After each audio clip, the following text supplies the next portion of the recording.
Chesterfield, Markets and Fairs. In 1086, Chesterfield was one of several villages on an estate that had its centre at Newbold. However, even at this date, markets were sometimes held here.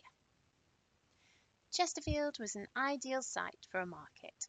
It stood on a north-south Roman road, and on routes that brought animals from the Peak District in the west, and also grain from the east. The first marketplace was outside the church, at the corner of Holywell Street and St Mary's Gate.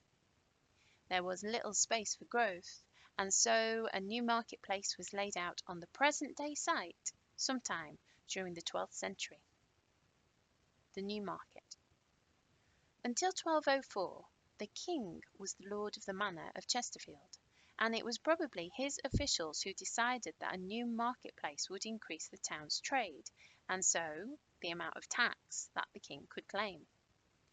As well as the marketplace itself, long, narrow plots were laid out on the north and south sides and allocated to the town's established householders, burgesses. It was usual to have a house and shop on the marketplace, and to use the land behind as a small holding or for the trade in which the family was involved. The new marketplace was also ideal for the annual fair.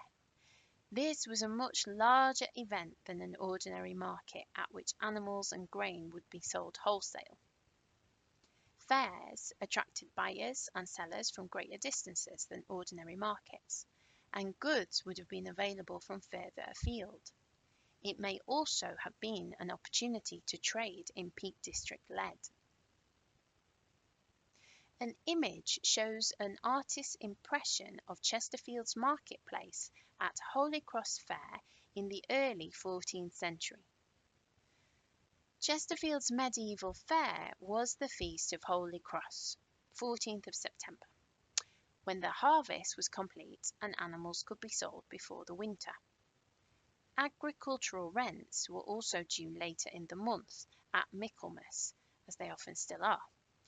The fair attracted a large number of people in the town, and so created opportunities for brewers, food sellers, and entertainers, as well as those trading goods at the fair.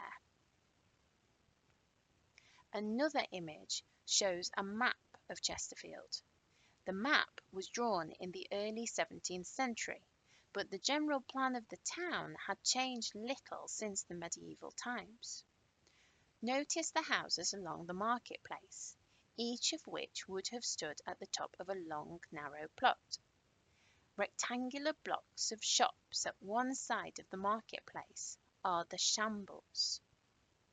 The site of the old marketplace can be seen to the right of the church, surrounded by houses. A photograph shows the shambles in the 1880s.